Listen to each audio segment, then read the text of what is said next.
Hello and welcome to Brand X Reviews. Today I'm going to be doing a video talking about Bruce Willis. We're going to have a bit of a chat, myself and my co-reviewer, The Call. We're going to talk about Bruce Willis's movies and obviously this latest news story. It's a very sad story, to be honest.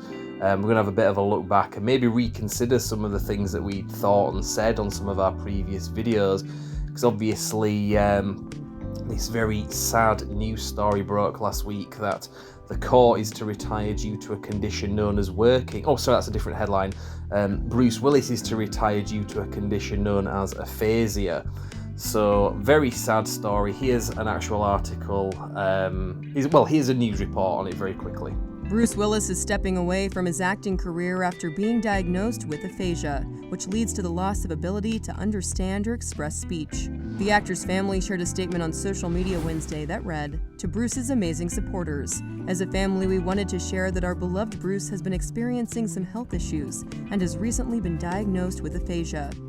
So yeah, very sad indeed. I mean, obviously Bruce Willis's career was massive back in the late 80s and through the 90s, and even today he's still kind of a household name, although his movies in the last decade or so have been something maybe not quite as much as it once was, as has been the case with a lot of those action stars from the 80s and 90s like Stallone and Schwarzenegger to differing degrees. Bruce Willis, I think, has taken a bit more criticism based on some of the performances that he's been putting into his movies the last 10 years. But with this new story that's come out, maybe we can look at that in some slightly different context, because obviously if this illness has caused him to be having to kind of phone it in, he hasn't had much choice maybe in more recent years. That might explain a few things. So we're going to have a chat here. We're going to talk about some of the happier times being a Bruce Willis fan, from our perspective, growing up watching his movies, and try not to be too negative about it anyway. So I got my co-reviewer, The Core, and we had a bit of a chat about this, and obviously it is what it is, so here goes.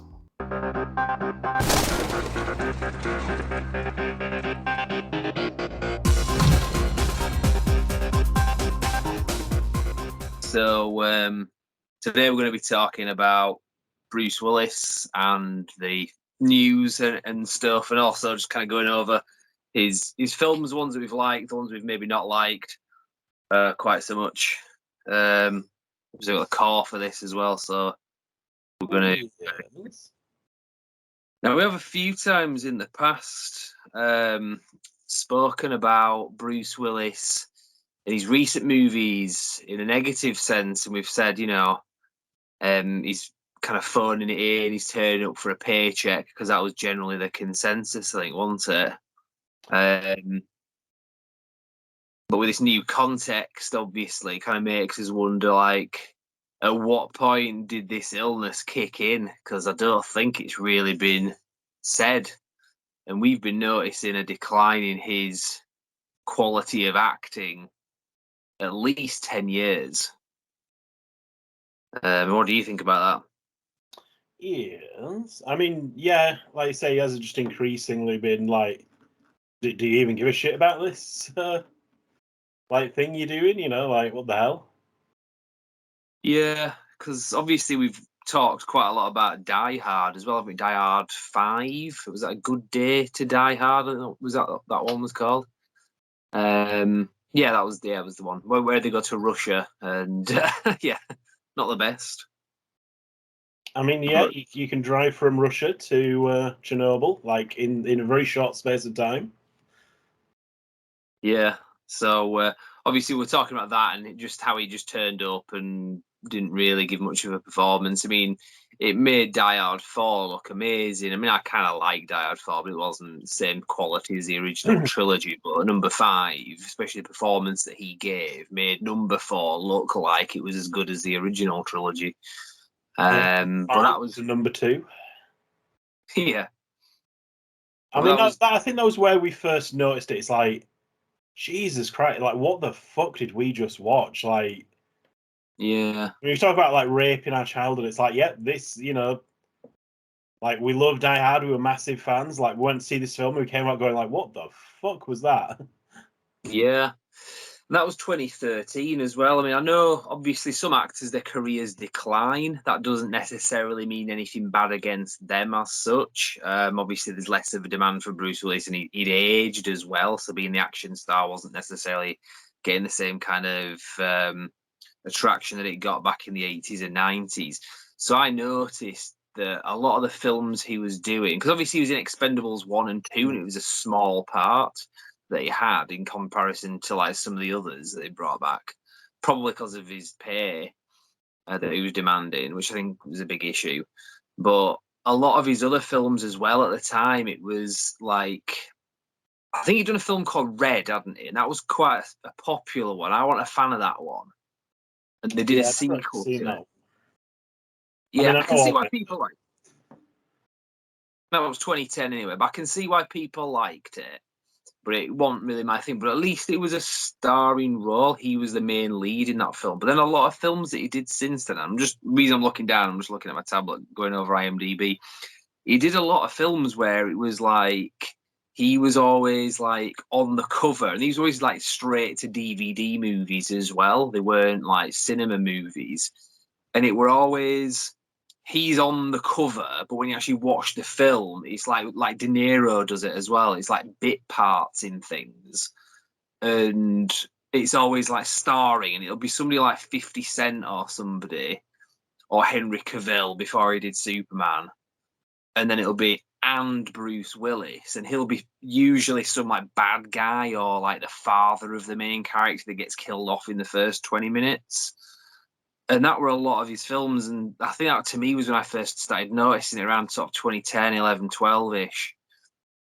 I mean, I can be specific because I think up till then he was still doing films like they're interesting ones. They're a bit crap, to be honest, like Surrogates in 2009, but that was a main starring role, and it was a cinema movie. And he Red, that was another one. But then he did films like Set Up, which I think I've seen. That was with 50 Cent, and he was barely in it. The Cold Light of Day, which was one that Henry Cavill was the main guy in. It was just before he did Superman, so it was before he kind of became big. And Bruce Willis was in that for like 10 minutes or something. He did a few. I mean, he came back to do like Sin City 2 in 2014, but then it's like The Prince, Vice, Extraction, Marauders. It's like nobody's really watched. These are straight to video films, from what I can tell. I've not heard of them. He was in Split briefly, obviously at the end. That was a proper cinema movie. And then he did Death Wish, which I think we watched that together, didn't we? Yeah. He was all right in that, but he wasn't giving the same sort of acting that like old Bruce Willis, younger Bruce Willis, you know what I mean? Old school Bruce Willis gave. But the way I see that, it's kind of a unique situation because he's given a similar performance to what Charles Bronson did in Death Wish, to be honest. It's not like masterclass acting. So I didn't mind it. And I kind of liked that it was like an old Bruce Willis, just like the original was an old Charles Bronson. And you could believe that he was still a tough guy. And the film was good as well. You like that film, didn't you? Yeah. It was decent enough. And then he did Glass, which, as far as I'm concerned, that's the last film really that Bruce Willis has done that I'll be watching anyway. And on that, apparently he was having issues on that. Specifically, I mean, like I say, I'm kind of guessing a lot of his issues, like going back, like how far it might have been. But yeah, with Glass, that was one that came out in 2019. I've heard, he was really struggling with like lines and stuff and forgetfulness. See, up till now, we would have said it's because he didn't give a shit, but evidently, it's because of the illness. But he's done a fair few other videos, like straight to video movies. I think he did like 8 movies released last year, like straight to video movies. And that was, a lot of them will have been made like during COVID as well. So if he's turning it to like a day's worth of work, I mean, 8 movies in a year sounds like a lot, but if you're only doing like a day's worth of work, 8 days a year isn't really too much. And from what I heard from Frank Grillo, the actor, in an interview, he kind of hinted that some of these movies only even exist to function as a tax write-off for Bruce Willis. So these aren't like proper movies as such. They're just there for him to do a tax write-off. So yeah, like I say, we've been kind of saying all this time, well, Bruce Willis, what a knobhead, but maybe we were doing him a bit of a disservice for at least the latter part of this whole thing. So, what are your thoughts on that?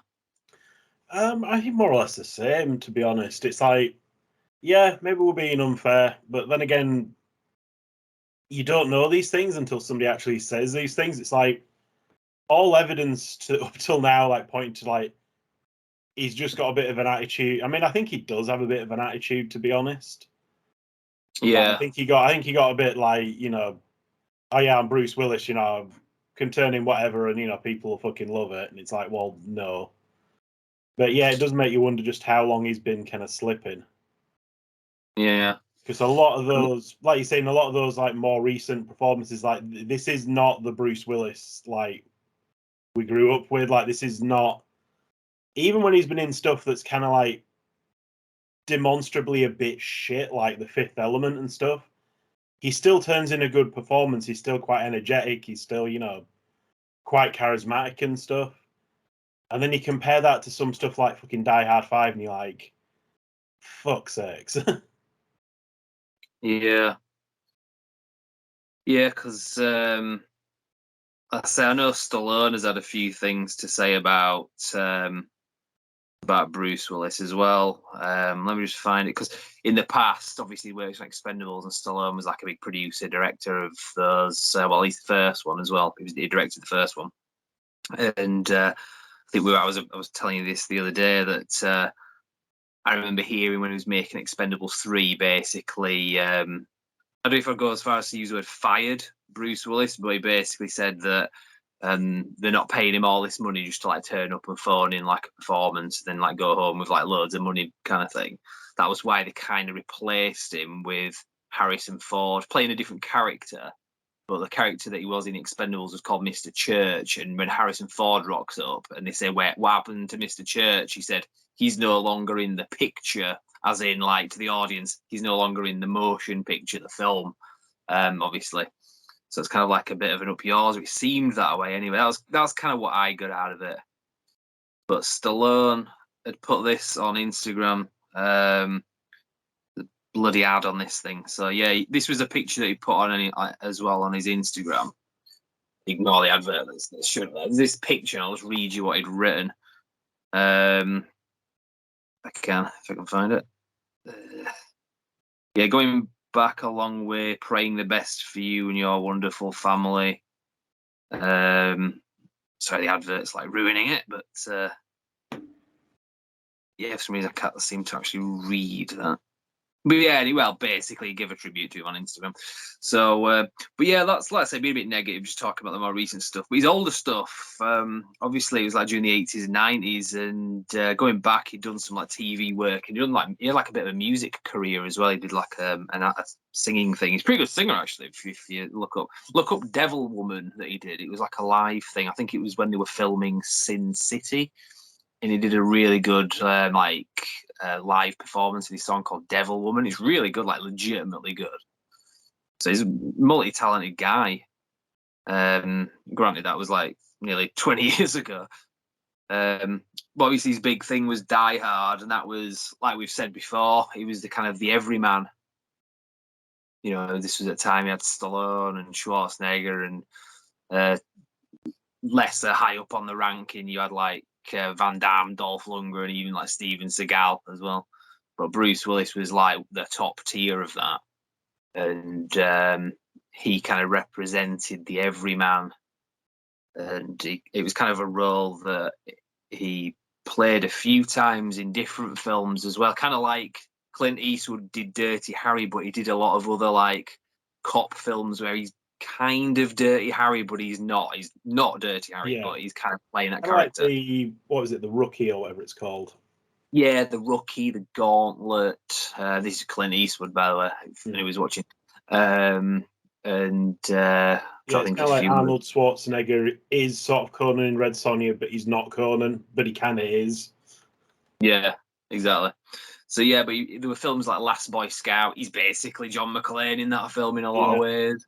There was not Deadly Pursuit. That was Smells. What was it called?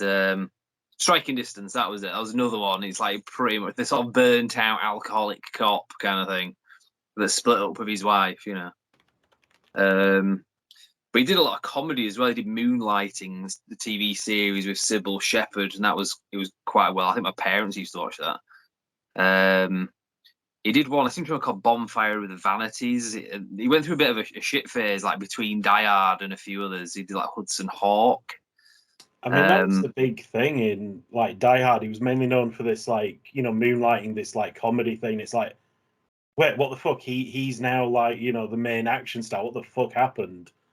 Because some of like the early posters and stuff don't actually. Originally, they had Bruce Willis on, but then people were taking the piss. So it's like you do get some that are just like Nakatomi Plaza and no fucking sign of John McClane. It wasn't until it started getting rave reviews they started putting John McClane back on the fucking poster. Yeah, exactly. He did some good comedies like Death Becomes Her. He was like a main character in that. And I rewatched that in the last year or so. It's actually a pretty good film. It's like pretty funny. I remember going to see that. He's like the husband or the boyfriend or something of like one of the like two characters that ends up immortal. Yeah, it's a funny film. But I've been watching a lot of Bruce Willis films recently over the last few months because I watched like these were like 90s ones like The Jackal and Mercury Rising. That's another good one with the autistic kid. And what else was there? There was Last Boy Scout, Last Man Standing. That's a good one. It's kind of like a remake of I think it's For a Few Dollars More. And obviously, with the Fifth Sense as well. That was a massive film as well. That came out all back in the 90s. Like I said, I'm just going through them. Striking Distance is a very good one. I just find it funny that he plays a character called Tom Hardy in that. It's quite funny. But yeah, he did all these, and it was like Armageddon. I think at that point, it was like he was kind of playing like older characters at that point, like beyond sort of middle-aged kind of thing. Did a few TV things. He was in Friends, if you remember, as well. He was going out with like the Rachel character, wasn't he? Yes. And he did a few comedies. He started doing like M. Night Shyamalan, or however you pronounce his name, movies like The Sixth Sense. That was another one. But the Unbreakable as well. Like I said, I've been watching all these films recently. I watched Unbreakable, Split, and Glass like literally like 2 or 3 weeks ago. And The Jackal, which I hadn't seen for years. That's a good film, an underrated film, I think. Then through sort of like the early 2000s, he did a few good ones like Hostage. I think I've only seen that once, but it was pretty good. And Tears of the Sun, that was okay. Was it grim? And Alpha Dog, he was all right in that. It was only a bit part, but it was okay. But yeah, and then he just kind of just went a bit backwards after that. So, like I say, I mean, we don't know how long he's been dealing with this, and we're probably never going to know how long he's been dealing with this. So, yeah. Well, we'll leave it there anyway, unless you've got anything else to add to it. Nope. Right. We're going to do another video shortly after this. I don't know if I'm going to be able to upload them both tonight in the same night, but the next video we're going to be talking about something completely different. You got a PS5 recently, so we're going to have a bit of a conversation about that because I know Paul Cage was wanting to, just hear your like thoughts on it and so on and things. I just want to hear my sexy voice.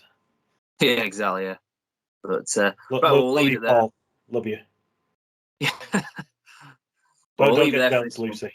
I'm sorry. So we'll leave it there for this one, and we'll be back shortly, whether or not it's tonight or tomorrow. But we'll let you know anyway. So like and subscribe. That's if you want, and we'll see you next time.